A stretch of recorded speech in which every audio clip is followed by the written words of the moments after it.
Right then, is this the most controversial Tamiya release of all time? It is, in my opinion.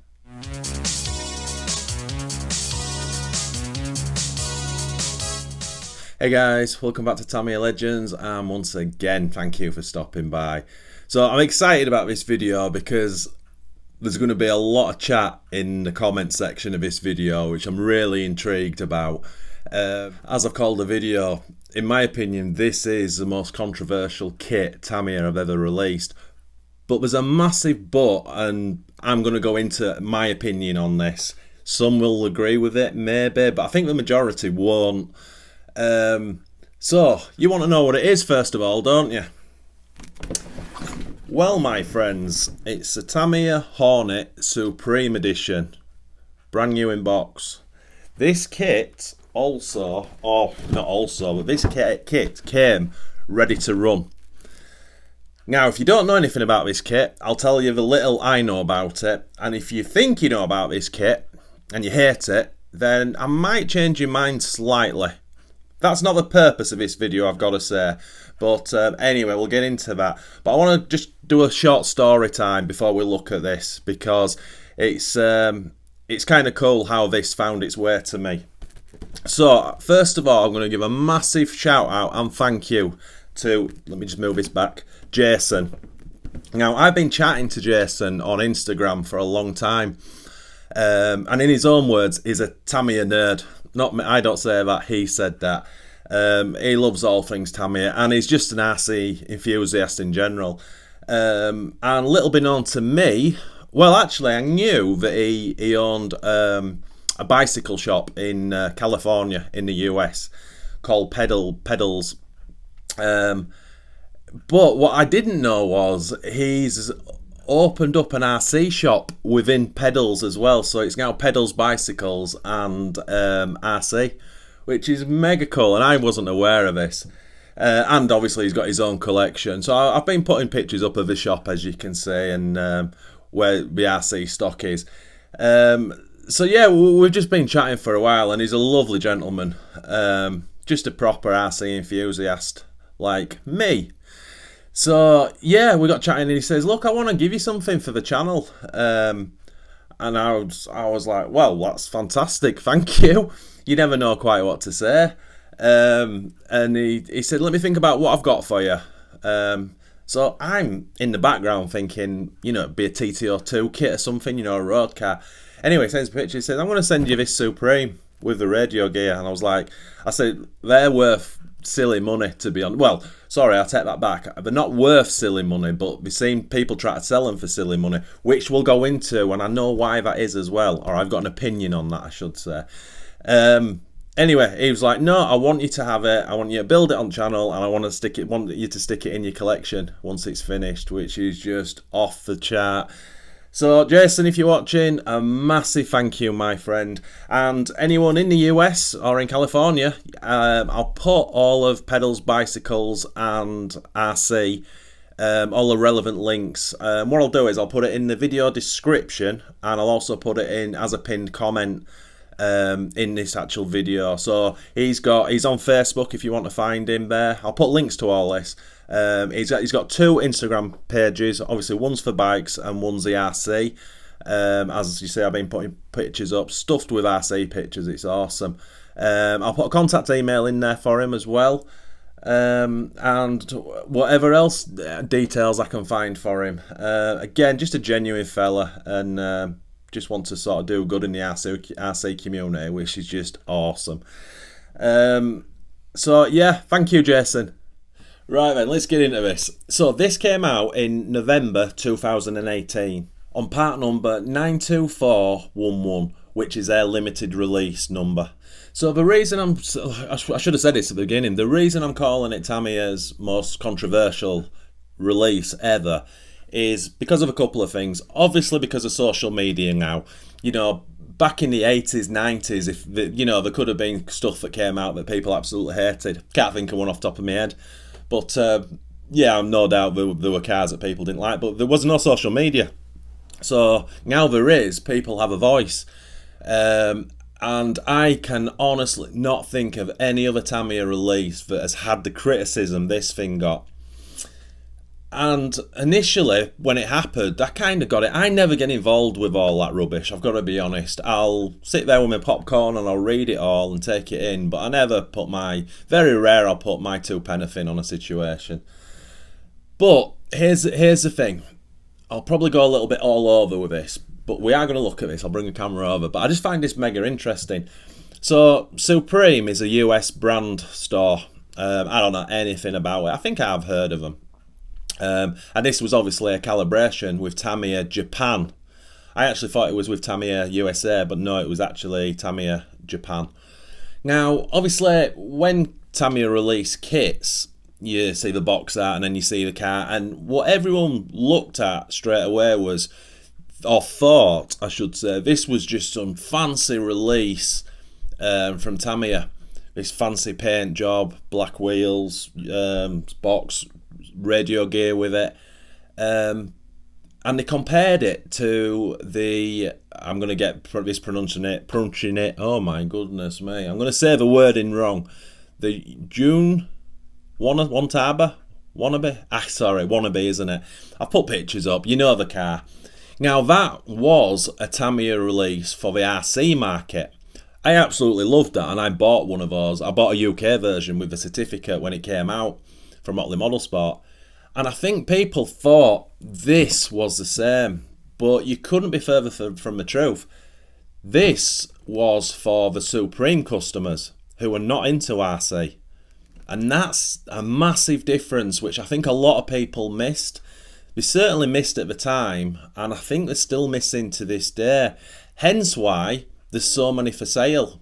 I say so many, probably look on eBay now. There'll probably be 4 or 5 new inbox kits for sale at, cheapest you'll probably find ones about $350 to $400 and you'll see them up at $700-800.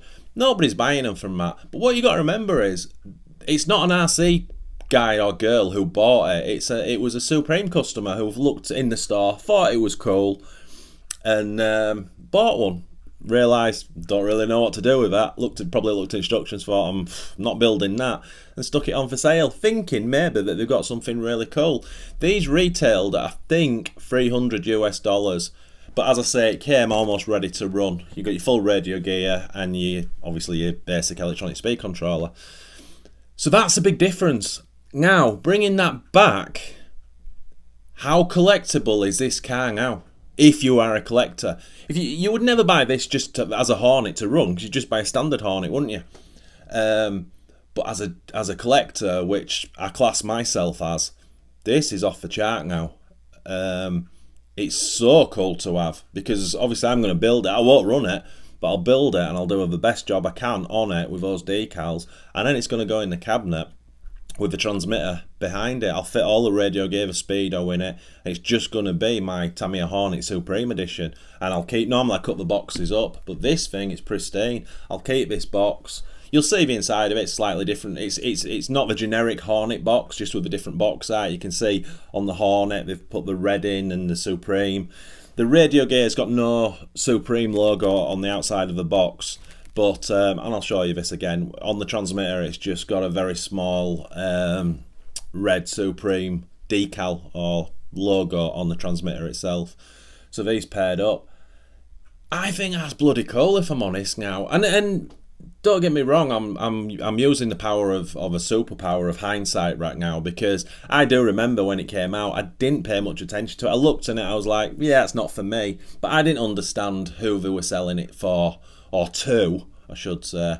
But now I've got a better understanding of it. I get it. So when you see these people selling them for what are ridiculous prices, $400, $500, $600, nobody's going to pay for that until they start drying up, and maybe people will. But it'll only be true Tamiya collectors, because once these are gone, they're gone. I'd love to know how many they made. It won't have been that many. Somebody said it could be around about 300, but I put that on my Facebook group, and I think, to be honest, from the reaction I got, it'll be quite a lot more than 300. That would make it mega rare at 300. But, again, I don't know how many Supreme outlets there is in the US, and they'll have had a small quantity of these in each shop, I believe, and probably online. There's not going to be thousands and thousands of them. Definitely not. So if anyone knows that figure, I've googled it. I didn't come up with anything, but anything knows how many were made, because you could put a figure on it, that'd make it even more interesting for me personally. So yeah, let's bring a camera over and we'll have a look at it. Well, I've got to say straight off the bat, I am a massive fan of the box art. That's really cool. Very, very cool as well. So as I said, it wasn't the standard generic Hornet box as such. You did make a little bit of effort with it, with changing the colours. Obviously the huge Supreme logo there. Just reading in the bottom left hand corner, ready to assemble control. That's probably the same. I'm just seeing if it says anything about the radio gear. So no, it doesn't. Enclosed gearbox, different spike pattern type. No, it doesn't say anything on the box. No, that's just a speedo. That's interesting. It includes electronic forward and reverse speed control. I've just noticed that. Normally we put that stupid sticker on there saying that. Does the standard Hornet box have that? I haven't got one to reference on. That's interesting. And this is a Tamiya radio it came with. It's got a very odd name, this. The X-Spec GT. Obviously it's more modern day. It's 2.4 gig, which is awesome. And it comes with a really cool looking receiver. I'm quite stoked to have this because it's a radio set I don't own, which makes it kind of cool. I know it's paired with this, but it does make it kind of cool because I do like my different radio sets. Look at that, that's rather snazzy, isn't it? So yeah, the radio gear is called X-Spec TTU07, and the receiver, which is mega cool, what's that, a TIU-07. And then it's got obviously the Tamiya steering servo, which is a TPS 3003. Yeah, that's kind of cool. I do like using Tamiya electrics. I always have. I know they're bloody expensive. I get that, but it is kind of cool. Just took it out. Just a quick look. Yeah. What's it got then? We've got all the adjustments we need. It's kind of cool actually. I like that. And that's the little Supreme I was telling you about. That's the only thing in the whole radio that links it to the actual Supreme kit. So that's what it looks like with the box lid off. It's just thrown in there. It's a standard sort of Hornet kit. But again, they have made the effort with the, I don't know what you call that, the cardboard insert. Obviously all marked up Supreme, so it differs from the original. As I said, almost ready to run. I know you get this in standard, but obviously the ESC with the radio. So I'm not going to dig a load out. I'm probably just going to try dig a manual out, and I definitely want to have a quick look at the decals. So yeah, a couple of things to look at. So inside the box comes with a massive Supreme sticker. That's got nothing to do with the car itself. That's just a branding sticker. I was curious about the manual, whether they just used the generic, the generic Hornet one, but obviously they didn't. They got the big Supreme across the top, Supreme at the top, and the Hornet Supreme at the back. So yeah, that's kind of cool. And then the decals, dun dun dun. Obviously you're seeing them behind this, so it's not sort of a true oh my goodness, I can't speak. The flames are not sticking out as much as they should. Two options for the wing. Oh, you can't see it. Anyway, on the spoiler on box art, it's got the black one, but it gives you the option of putting the red one on. But I kind of like it in black because you just spray the body all black, and then the rest is decals. Would imagine they're a little bit of a mission to fit, if I'm honest. Yeah, we're going to definitely have to take our time with that one. It's really important for me personally that I get this one right. But yeah, very cool indeed. And then kit wise, the only difference in there is it comes with black wheels instead of white standard Hornet ones. Same tyres, same driver, same everything. A lot of people said when I was reading the forum, and I've not just read them now, I mean this was always, because they thought it was kind of aimed at the RC people, which again it wasn't. They're saying, it should have been, for the price, it should have been fully ball raced and that, I get it, but that's not what Tamiya do, is it? So yeah, that's pretty much it. So as I said at the beginning of the video, I'm really looking forward to the comment section in this, because there'll be so many people just hate on it and say it's crap straight away. But if you say that in the comments now, you've not listened to what I said Not telling, excuse me, not saying you should listen to me. I'm just my point of view. But this wasn't aimed at the RC people. You've got to understand that, you know. So when you take that into account, this is a kind of cool thing. Yeah, have you got one? Are the decals terrible to apply? I'd imagine they are. And one thing I haven't said either. Shout out to Andy Robinson RC. He had one on his channel built and finished, and I actually watched a video not that long ago, and it was in front of him with the other Hornet, the black and white polka dot one. I'm not even going to try to pronounce the name of that. I got it wrong, and it looks pretty cool. So I'm actually looking forward to getting this finished and seeing what it looks like. He'd put gold wheel nuts on it against the black wheels and had yellow tyre writing. Oh my word, that brought this car alive. So I might copy that if I've got. I ain't got any gold wheel nuts, but I'll see what I've got. So yeah, stick in the comments what you think. You can't not say that this isn't a very, very collectible unit now. It truly is. But I agree, if you're saying you're going for silly money, I also agree. You know, people, I wouldn't pay that for it. At the end of the day, it is still a Hornet, but again, you're not buying it for the car as such, are you? You know, and I guess only true collectors will fully grasp that, and that's not me being disrespectful to anyone watching this, please don't think that. But a true collector wants this, yeah, whereas the sort of just a normal RC enthusiast, you know, you just buy a standard Hornet instead and save a fortune and have exactly the same car. Anyway, just my opinion. But if you've got any details on it, you know, let me know. I'm going to build this pretty soon. We'll do it across a couple of videos, and I'm really intrigued to see what it looks like when it's finished. So a massive thank you to Jason, Pedals, Bicycles and RC Shop. As I say, check, if you are interested, have a look in the about section of this video and the pinned comment, and I'll put as much information in there and the relevant links to the shop and Jason as I can, because he's a lovely guy. And the other thing I should have said at the beginning, Jason and Pedals, I don't know which one to call, I always do this, they're on our Tamiya Legends Facebook sales group. So I'm going to have a word with him and he needs to start advertising on that group, because that's a good way to get it out there. Yeah, that's a good idea. I've not mentioned that to Jason, so this is the first time you'll be hearing that. But, you know, that group's got 22,000 members on it, you know, so it's a good place to start. Anyway, I digress. So next time you see this, we'll start building it, which is going to be super cool. So as always, my friends, a massive thank you from me for watching my dribble, because it is dribble. I'm fully aware it's dribble, but a lot of you people like my dribble.